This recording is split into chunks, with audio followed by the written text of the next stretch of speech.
راجہ صاحب، جو مجھے آپ نے تفصیلات بتائیں، ڈاکٹر دینا بھی جنہوں نے میرے ساتھ یہ شیئر کی کہ 6 اکتوبر کو آپ نے ڈاکٹر صاحب نے ایک ڈیٹ بنائی، کیونکہ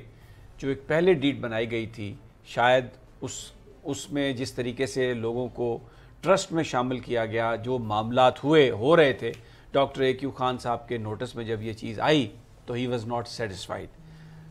میں چاہتا ہوں کہ آپ اگر یہ سارا معاملہ اگر بیان فرمائیں تو لوگوں کو سمجھنے میں بہت آسانی ہوگی۔ جو doctor A Q Khan hospital trust ہے وہ بنا 2013 میں، ٹھیک، اس کی ایک ڈیڈ بنی، وہ ٹرسٹ ڈیڈ جیسے رجسٹریشن کے لیے ٹرسٹ ڈیڈ بنتی ہے، کمپلیٹلی ڈاکومنٹس بنے،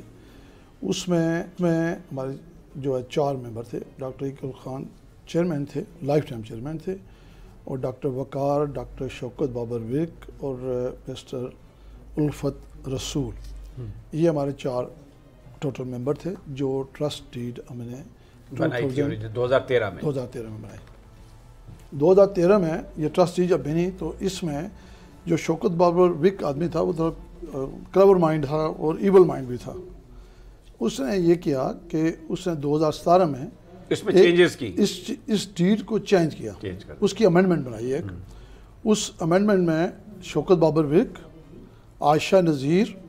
اور میجر محمد طارق اور محمد سہیل، جی، یہ جو 4 ٹرسٹی ہیں، شوکت بابر وک کی مسز ہیں عائشہ نذیر، اور میجر محمد طارق اس کا بھائی ہے، اور یہ محمد سہیل اس کا کزن ہے۔ یعنی یہ اس نے شامل کیا امینڈمنٹ کے ذریعے، حالانکہ یہ ہو ہی نہیں سکتے تھے کیونکہ یہ بہت کلوز ریلیٹیو ہیں، لیکن ڈاکٹر اے کیو خان کو نہیں پتا تھا اس کا، ان کو نہیں پتا تھا، یہ ان کو نہیں پتا تھا، تو انہوں نے یہ ٹرسٹ ڈیڈ بنا کر اور امینڈمنٹ بنا لی اس کی۔ امینڈمنٹ کے بعد جب ہمیں یہ پتہ چلا، یا ڈاکٹر صاحب کو یہ پتہ چلا 2020 میں، تو انہوں نے شوکت بابر وک سے کہا بھائی کہ ہم ایک نئی ڈیڈ بنانا چاہتے ہیں، یہ ٹرسٹ کا پیسہ ہے، لوگوں کا پیسہ ہے، زکوٰۃ کا پیسہ ہے، اور یہ جو ڈیڈ ہے اس کی ہم امینڈمنٹ چاہتے ہیں، تو اس کو ہم امینڈ کرتے ہیں۔ لیکن وہ ٹالتے رہے اور لمبا کرتے لیکن پھر جب ڈاکٹر صاحب بیمار ہوئے تو اس وقت انہوں نے اس میں تبدیلی کی۔ اچھا، اب میں آپ کو ناظرین وہ ویڈیو دکھانا چاہتا ہوں ڈاکٹر صاحب کی، جس میں انہوں نے وہ بتا رہے ہیں ہاسپٹل میں کہ میں نے اپنی یہ جو، کیونکہ وہ لائف لانگ چیئرمین تھے، ان کے پاس فل اختیار تھا، وہ یہ کر سکتے تھے کہ میں نے یہ نئی ٹرسٹ ڈیڈ بنائی ہے۔ آئیے ذرا ان کی یہ ویڈیو سن لیتے ہیں۔ یہ ڈاکٹر صاحب کا بیان، اور یہ جو نیا ٹرسٹ بنا ناموں کے ساتھ، یہ 6 اکتوبر 2021 کو یہ ٹرسٹ بنا، اور جو میجسٹریٹ صاحب تھے انہوں نے گھر آ کے doctor A Q Khan hospital سے واپس آ گئے تھے ریکور ہو کے، انہوں نے وہاں پر ان کے دستخط کیے، سب کچھ یہ ڈاکومنٹیشن بنا کے، تو یہ لاہور میں جو وہاں پر اے ڈی سی جی جو رجسٹرار ہیں سوسائٹیز کے، ان کو یہ سبمٹ کر دیا گیا۔ 10 اکتوبر کو ڈاکٹر صاحب کی وفات ہو جاتی ہے۔ لیکن اب اس کے بعد کیا ہوا جناب راجہ صاحب؟ یہ ڈیڈ جب ہم نے رجسٹر کرا دی تو اس کے فیس بھی ہم نے ڈپازٹ کرا دی، اور اس پہ ڈائری نمبر بھی لکھا ہوا ہے، اور یہ ڈیڈ انہوں نے ہماری وہاں رکھ دی۔ انہوں نے کہا جی ہم سیکورٹی کلیئرنس کریں گے، اور سیکورٹی کلیئرنس کے بعد آپ کو لیٹر ایشو کریں گے۔ مین وائل انہوں نے ہمیں لیٹر نہیں ایشو کیا، اور 20 تاریخ کو ایک نیا ٹرسٹ انہوں نے ورک صاحب نے رجسٹر کرایا، یعنی ایک کاغذ بنایا، اور اس کے بعد 26 تاریخ کو جو اے ڈی سی وہاں پر جو رائے انصر جن کا نام ہے، جو سیکریٹری ہیں شاید سوسائٹی کے یا اے ڈی سی جی ہیں، انہوں نے جو ڈاکٹر اے کیو خان کی جو ڈیڈ تھی اس کو یہ کہہ کر ریجیکٹ کر دیا کہ شاید وہ اپنی سینسز میں نہیں تھے، ان سے زبردستی یہ بیان لیا گیا، کیونکہ وہ ساز باز مبینہ طور پر کر چکے تھے دوسری پارٹی کے ساتھ کہ اس ہاسپٹل پر قبضہ کرنا ہے، قبضہ جمانا ہے، اور ڈاکٹر اے کیو خان کا جو بیان ہے، ان کے جو دستخط ہیں، یہ کہہ کر کہ جناب وہ اپنی سینسز میں نہیں تھے، ان کی جگہ اس کو ریجیکٹ کر کے ان کا جو 1 ہفتے کے اندر ٹرسٹ بنا، ایک ہی دن باقی انہوں نے ساری کاروائی کمپلیٹ کر کے تو اس کو رجسٹر کر کے اب وہ اکاؤنٹ کھول رہے ہیں۔ اب وہ ساری جو پیسے تو آ رہے ہیں ٹرسٹ کو، جو جا رہے ہیں اکاؤنٹس میں، لیکن اس کو وہ ہینڈل کر رہے ہیں، اور وہ جو ساری رقم جو ویلفیئر کے لیے تھی، جو ڈاکٹر اے کیو خان کے نام سے آ رہی ہے، جو اپنی زندگی میں انہوں نے جو ٹرسٹ بنایا، وہ تبدیل کر کے اب جناب اور اس میں حکومتی ساز باز ہے، کیونکہ اگر وہ جو سیکریٹری صاحب تھے رائے انصر جن کا نام ہے، اگر وہ اس میں شریک نہ ہوتے تو یہ نہیں ہو سکتا تھا۔ وزیر اعظم صاحب، آپ کہتے ہیں کہ پاکستان میں قانون کی عملداری ہوگی، بالکل ہونی چاہیے، لیکن یہ ڈاکٹر AQ خان جیسا شخص، ان کی صاحبزادی ڈاکٹر دینا خان، یہ راجہ ارشد، جو بہت ہی زیادہ سوسائٹی میں سمجھے جانے والے جاننے والے لوگ ہیں، اگر ان کے ساتھ یہ ہو رہا ہے تو عام آدمی کے ساتھ کیا ہوگی؟ اور دوسرا، زندگی میں بھی اپنے قومی ہیرو کو ہم نے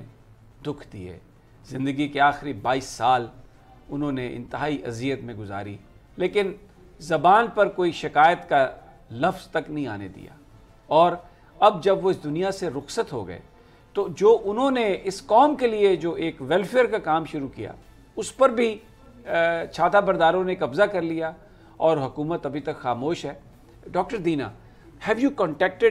tried to contact the high-ups and did you apprise them of the situation and you seek their intervention, and what was their response, if any? We've tried on multiple levels. We've approached the legal route through the low court, the high court. Now we're trying to approach the Chief Justice as well. We have had meetings. I've spoken with DC Lahore. I've spoken with Commissioner Lahore. I have spoken. We had discussion with Interior Minister, who said that he would help us, but we have not heard anything back from him. You know, I really am disheartened and disappointed, as you just said, that my father has only been dead for a month, and you know, everyone is talking about what a hero he was, Mohsin-e-Pakistan, how much he did for the love of his country, and yet now when we are approaching people to say this is a welfare project that he established in his name, not for any profit, not to benefit us, the family, or anyone else, but to benefit poor people in Lahore who don't have access to medical care, who need our assistance, that we are not being helped in sorting out this problem, which should have been resolved in days, and we have now been fighting for over a month to get this sorted, and nobody is stepping in to help us. I find that truly upsetting and incomprehensible that we are not being helped by authorities at this point. یہ ساری باتیں جو ہیں یہ chief justice صاحب آپ کے لیے ہیں، وزیر اعظم پاکستان یہ آپ کے لیے ہیں، اور آپ کا فرض ہے کہ جو کوتاہی آپ سے ہوئی وزیر اعظم صاحب جنازے میں نہ جا کر، جو کوتاہی آپ نے کی، آپ کے پاس ایک اللہ نے پھر آپ کو موقع دیا ہے کہ آپ اس کو ایڈریس کریں، اور آپ وزیر اعلیٰ صاحب کو یہ ہدایت کریں کہ وہ یہ جو سب رجسٹرار ہیں گلبرگ ٹاؤن لاہور کے، رائے انصر علی، سب سے پہلے تو یو شوڈ ٹیک ہم ٹو دا ٹاسک، اور یہ جو سارا انہوں نے آرڈر کیا اس کو ریورس کرنا چاہیے۔ ڈاکٹر AQ خان نے جو کچھ بھی کیا ہوش و حواس میں کیا، اور سب کچھ جانتے سمجھتے کیا، اور یہ جو قبضہ مافیا ان کے ہاسپٹل کو ہتھیانے کی کوشش کر رہا ہے، یہ وزیر اعظم صاحب آپ اپنا اس میں رول ادا کریں، اور چیف جسٹس صاحب آپ سے بھی درخواست ہے کہ کم از کم یہ ایک ایسا ایشو ہے جس پر آپ سو موٹو لے سکتے ہیں۔ اور میں جو ایک پروگرام کا اختتام کروں گا ڈاکٹر صاحب کے شعر سے، پوئٹ بھی تھے، وہ شاعری بھی کرتے تھے۔ یہ شعر ہے: لاکھوں ہی مسافر چلتے ہیں، منزل پہ پہنچتے ہیں ایک یا دو، اے اہل وطن کچھ قدر کرو، کامیاب نہیں نایاب ہیں ہم۔ سبسکرائب کریں اور بیل دبائیں تاکہ کوئی خبر رہ نہ جائے۔